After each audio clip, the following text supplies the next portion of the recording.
So this farm we've got rented here is 18 miles from my house to the driveway here. And so what do we do for winter prep to get ready for a big winter storm? Last year, we've been in a drought the last 2 years. Things have been pretty mild, but last year we had, I don't know, like 2 inches of solid ice, and I had to drive in the road ditch all the way over here.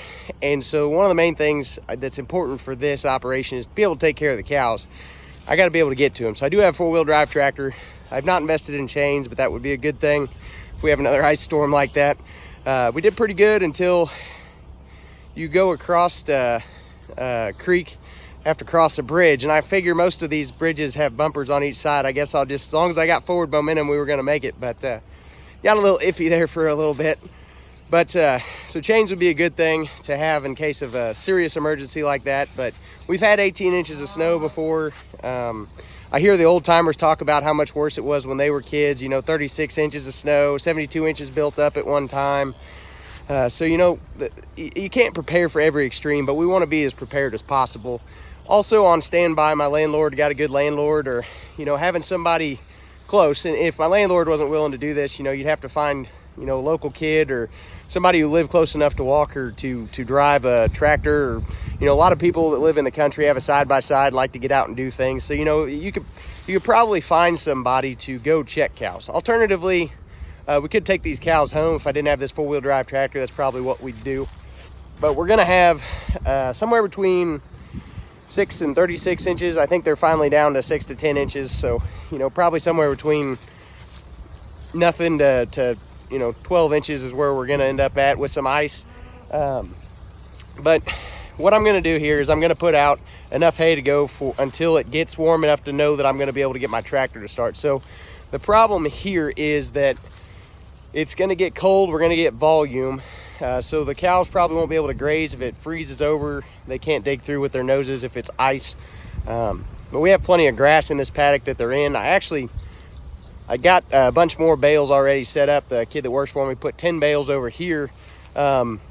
So once I know I can get here with the truck and the car, I can go hop on the 4-wheeler up at the barn and then open that other gate. And so it's going to be in the negative temperatures, and I don't like to get the tractor out in that. Gas engine probably better. My truck's the only thing that's been 4-wheel drive going the last few years for me.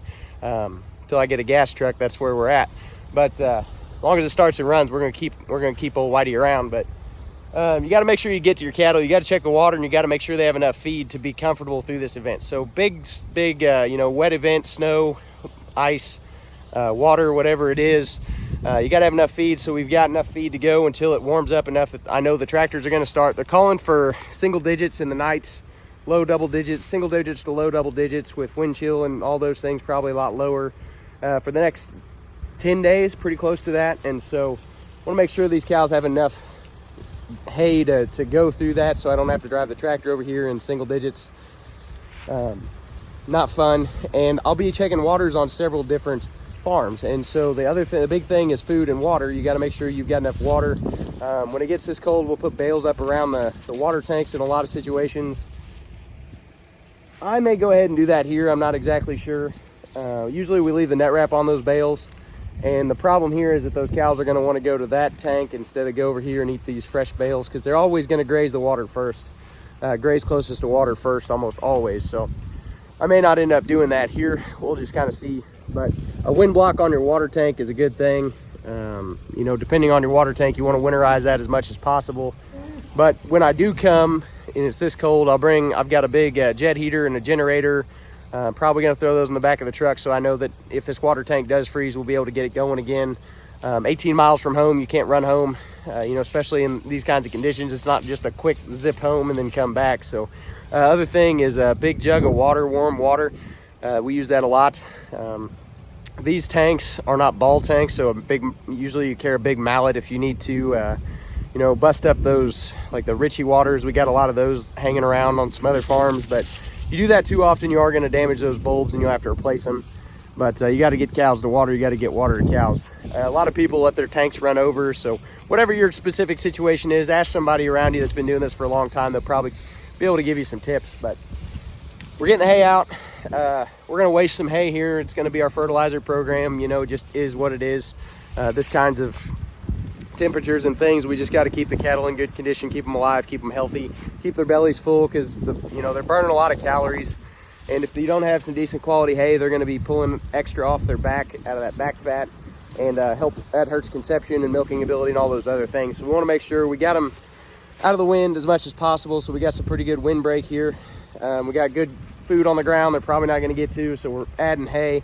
And I'll be checking the water tanks, checking the heaters in the pump houses every day.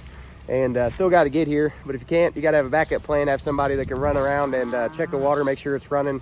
And what are you going to do if you can't get here? Have a plan B for that, and then do everything you can to get there. So we got the old orange tractor over here. And anyway, I hope this helps you guys. We're getting prepared. 'Tis the season, and hopefully, if you haven't this year, plan these kinds of things in next year. Talk to somebody who's done it before. Leave me a comment, like, subscribe, follow for more. But leave me a comment if you have any questions about how we're doing this and what we usually do.